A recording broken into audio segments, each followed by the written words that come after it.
and welcome to Africa Focus News Bulletin. Here are the top stories making headlines today. A deadly Marburg virus outbreaks in Ethiopia, escalating security and diplomatic tensions in Nigeria following a school abduction, and a sweeping cyber attack that has disrupted numerous Kenyan government services. We begin our bulletin in Ethiopia. Ethiopia has confirmed the death of 3 people linked to the Marburg virus as health authorities continue to investigate 3 additional suspected fatalities in the country's south.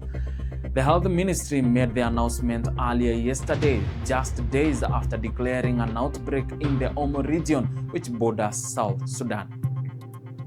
According to Health Minister Mekdes Daba, testing has been conducted in 17 suspected cases, and 129 individuals who had contact with confirmed patients are now in isolation and under close monitoring. The ministry also emphasized that while there are no currently active cases, the government is taking the situation with utmost urgency. Now, to bolster the response, Ethiopia has requested international support. A joint team from the World Health Organization and the Africa Centers for Disease Controls and Prevention has already been deployed to assist with testing, contact tracing, and outbreak containment efforts.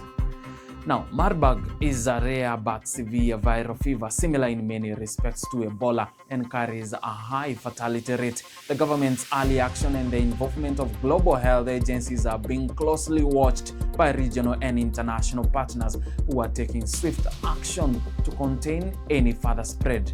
As Ethiopia battles these public health emergencies, Nigeria is confronting a very different crisis.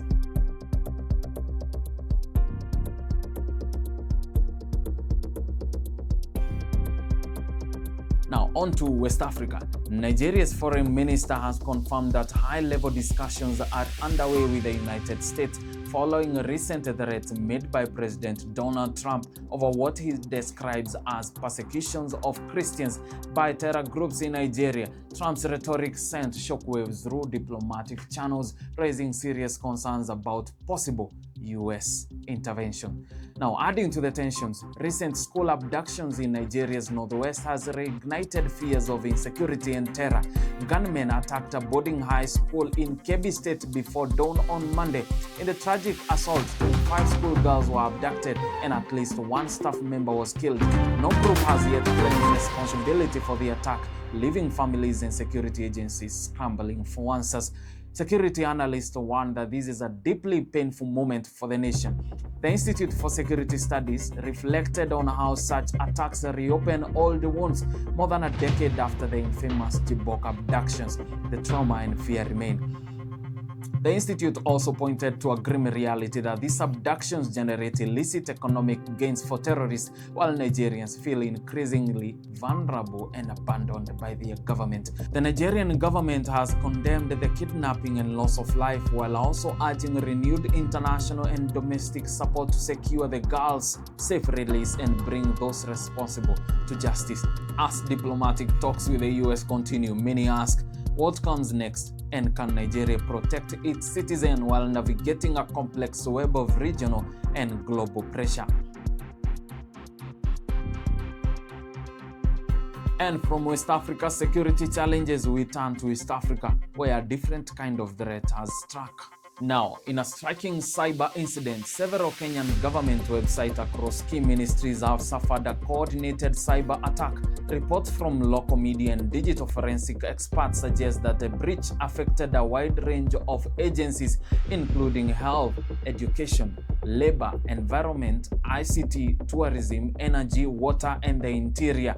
Visitors attempting to access these sites were met with defaced pages displaying messages such as "access denied by PCP" and "we will rise again" instead of the usual government content. The attack appears to have replaced legitimate information with unauthorized text, causing widespread confusion and raising concerns about cybersecurity vulnerabilities at the heart of public institutions. This incident is not just a digital annoyance, it strikes at the core of public trust. Many of these services are essential Kenyans rely on this ministry for health information, education access, water services, and more.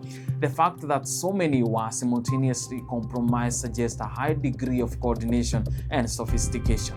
The Kenyan government has launched an investigation to determine the origin of the attack, identify who is behind it, and assess the full scope of the breach. Officials are also working to restore disrupted services and reinforce their cybersecurity defenses to prevent such an escalation in the future. Now, cybersecurity experts are closely watching how Kenya responds, noting that the incident highlights a larger regional risk. As African nations increasingly digitize public services, the potential for cyber attacks grows exponentially. Strengthening digital resilience is not just a technical issue, but a national security imperative. And that concludes our news bulletin for today. Thank you for joining us. From Nairobi, Kenya, my name is Maurice Mbugua. Stay safe.